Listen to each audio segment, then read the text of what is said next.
अस्सलाम वालेकुम व्यूअर्स, मेरे page chemistry tips and tricks में आप लोगों को वेलकम करती हूँ। आज के लिए मैंने जो टॉपिक उठाया है वो सेकेंड ईयर के चैप्टर 9 से फ्रीडल क्राफ्ट रिएक्शन का टॉपिक उठाया है, क्योंकि एक तो ये बहुत ही इम्पोर्टेंट टॉपिक है और ये बहुत दफ़ा पेपर में अपीयर भी हो चुका है। और इसके जो स्टेप्स हैं ऑल दो बहुत कम हैं, लेकिन मैंने नोटिस किया है कि बहुत सारे बच्चों को मैकेनिज़्म लिखना नहीं आता, उसको वो क्रैम कर लेते हैं या फिर वो एरो नोटेशन ठीक नहीं डालते, तो दैट्स वाई इतने आसान से टॉपिक में भी वो इतने मार्क्स अचीव नहीं कर पाते। तो फ्रीडल क्राफ्ट रिएक्शन में हमारे पास दो रिएक्शन शामिल हैं, एक रिएक्शन अल्काइलेशन कहलाता है और एक रिएक्शन एसाइलेशन कहलाता है। तो आज पहले हम अल्काइलेशन स्टार्ट करते हैं। अल्काइलेशन रिएक्शन में आपने सिंपली बेंजीन रिंग से बनाना होता है एनी अल्काइल बेंजीन। ठीक है, ये बेंजीन रिंग है और ये अल्काइल बेंजीन है, जिसमें बेंजीन के ऊपर any R group you can introduce, कोई भी methyl, ethyl, propyl, primary, secondary या टर्शियरी अल्काइल आप यहाँ पे बड़े इजीली इंट्रोड्यूस करा सकते हैं। तो हम शुरू करते हैं इसके मैकेनिज़्म से कि ये हम पर्पस अपना अचीव कैसे करेंगे। मैकेनिज़्म देखिए इसका, तो मैकेनिज़्म हमेशा हम 3 स्टेप में इसका लिखते हैं।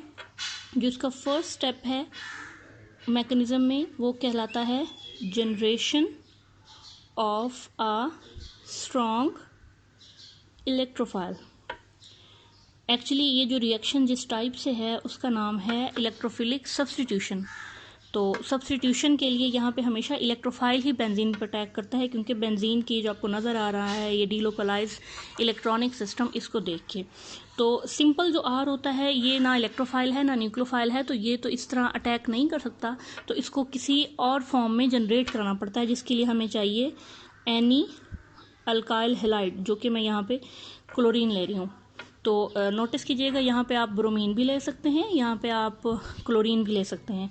फ्लोरीन और आयोडीन जो हैं वो लेस रिकमेंडेड होते हैं, क्योंकि उनकी रिएक्टिविटी बहुत कम या बहुत ज़्यादा होती है, तो यहाँ पे आप क्लोरीन या ब्रोमीन से काम चलाएंगे। इन दोनों में से कोई हैलोजन लेके आपने यहाँ पे इस्तेमाल कर लेना है लुईस एसिड। RBr भी इस्तेमाल कर सकते हैं, और लुईस एसिड में से आपके पास AlBr3 भी इस्तेमाल कर सकते हैं, FeCl3 भी इस्तेमाल कर सकते हैं और FeBr3 भी इस्तेमाल कर सकते हैं। ये सारे क्या कहलाते हैं? ये सारे कहलाते हैं लुईस एसिड्स। ठीक हो गया। और ये जनाब क्या है? ये आपके पास है हैलोजन। तो मैं अब फोकस करती हूँ इन दोनों को। तो ये प्रोडक्ट में हमारे पास क्या होगा बेटा? लुईस एसिड AlCl3, क्लोरीन क्योंकि इलेक्ट्रॉन रिच स्पीशी है तो ये इसको अपने पास अट्रैक्ट करा लेगा और बना लेगा AlCl4-, जबकि ये R ग्रुप जो है ये प्लस की फॉर्म में रह जाएगा। क्यों?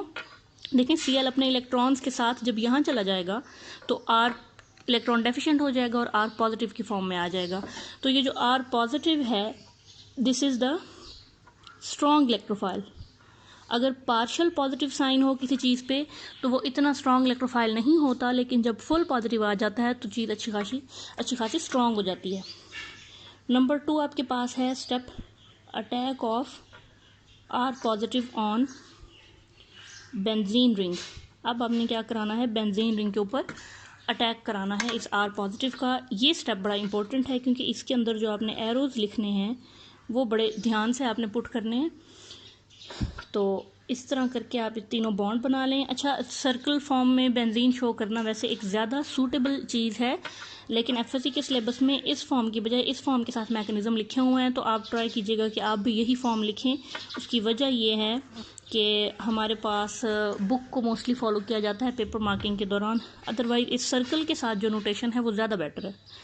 अब आपने इन तीनों में से किसी एक, ठीक है, इन 3 बॉन्ड में से किसी एक बॉन्ड से एरो ले जाएं R पे, और रिमेंबर बेटा एरो हमेशा बॉन्ड के दरमियान से आपने शुरू करना है और प्लस चीज़ के ऊपर उसका हेड होना चाहिए। देखें, एरो आपने बॉन्ड के दरमियान से शुरू करना है।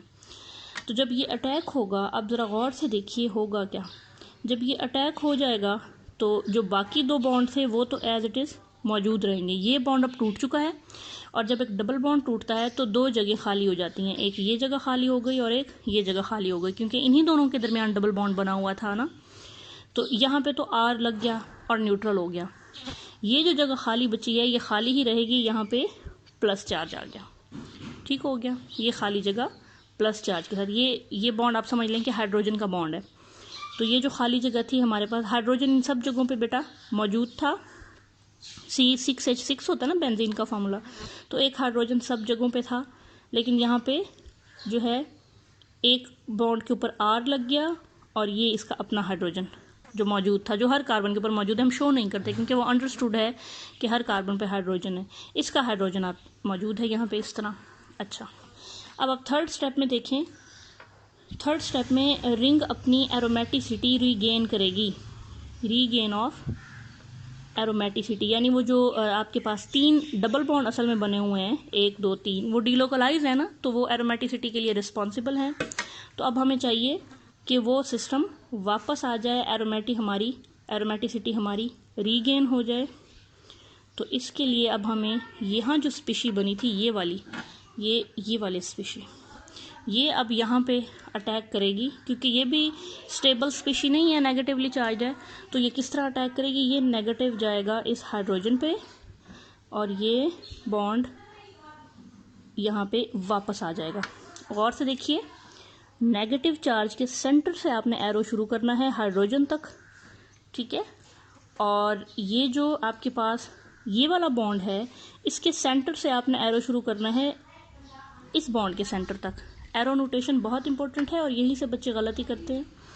तो अब क्या होगा, अब देखिए ये जो बेंजीन रिंग है, ये 2 bond are already present but this bond is formed now, और यहाँ पे एक बॉन्ड रह गया जो कि है R का, क्योंकि ये H यहाँ से जा चुका है, जबकि प्लस चार्ज जब डिसिपेयर हो गया है क्योंकि यहाँ पे डबल बॉन्ड बन चुका है, रिंग आपका अगेन एरोमेटिक हो गया है। अब AlCl4 और H इस तरह से कंबाइन होंगे कि AlCl3 न्यूट्रलाइज हो जाएगा और यहाँ पे जो एक एक्स्ट्रा क्लोरीन है और ये हाइड्रोजन है, ये मिलके HCl बना देंगे, ठीक है।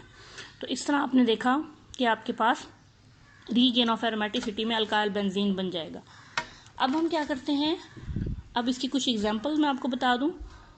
एग्जांपल में हम सिंपल अगर मिथाइल से शुरू करें तो आप मैकेनिज़्म उन्हीं 3 स्टेप्स में कुछ इस तरह से लिखेंगे कि सबसे पहले मिथाइल क्लोराइड और एल्युमिनियम ट्राइक्लोराइड का रिएक्शन कराएंगे, CH3 पॉजिटिव हो जाएगा और AlCl4 नेगेटिव हो जाएगा।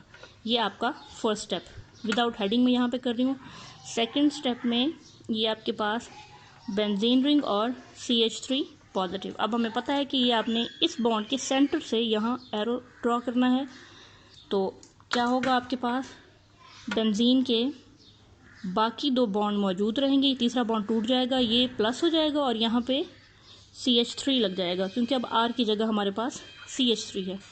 और फिर थर्ड स्टेप में ये जो स्पीशी बनी है हमारे पास, जिसमें यहाँ पे CH3 है, यहाँ पे H है और यहाँ पे प्लस है, इसके ऊपर AlCl4 माइनस कुछ इस तरह से अटैक करेगा कि ये माइनस चार्ज इस प्रोटॉन को H प्लस को उठा लेगा और ये वाले इलेक्ट्रॉन वापस चले जाएंगे। इससे हमारे पास 3 चीज़ें होंगी। कौन सी 3 चीज़ें, पहले तो बेंजीन रिंग के इलेक्ट्रॉन बराबर हो जाएंगे, इसके ऊपर CH3 लग जाएगा, प्लस AlCl3 न्यूट्रल होके अलग हो जाएगा, प्लस ये हाइड्रोजन और यहाँ से Cl मिलके HCl बना देंगे, ठीक हो गया। तो आप इस तरह कोई सा भी यहाँ पे आप ये आपने टॉलुइन बना ली है तो कोई सा भी अल्काइल ग्रुप आप लगा सकते हैं। बहुत ही सिंपल और आसान से 3 स्टेप हैं। बस आपने करना क्या होता है, आपने एरो का ध्यान रखना है। एरो नोटेशन के अच्छे खासे मार्क्स होते हैं, तो यू कैन कन्वर्ट। अगर मैं इसको एक ओवरऑल रिएक्शन की फॉर्म में लिखूँ, यानी सिंगल स्टेप रिएक्शन की फॉर्म में लिखूँ, तो क्योंकि AlCl3 रीजनरेट हो रहा है, यहाँ पे यूज़ हुआ था, यहाँ पे रीजनरेट हो गया, तो ये कैटलिस्ट है। तो इसलिए अगर आप इस रिएक्शन को ओवरऑल लिखना चाहें तो benzene ring plus CH3Cl, arrow के ऊपर AlCl3 लिखना है because it is the catalyst. ये रिंग हो गया है, इसके ऊपर CH3 आ चुका है प्लस HCl।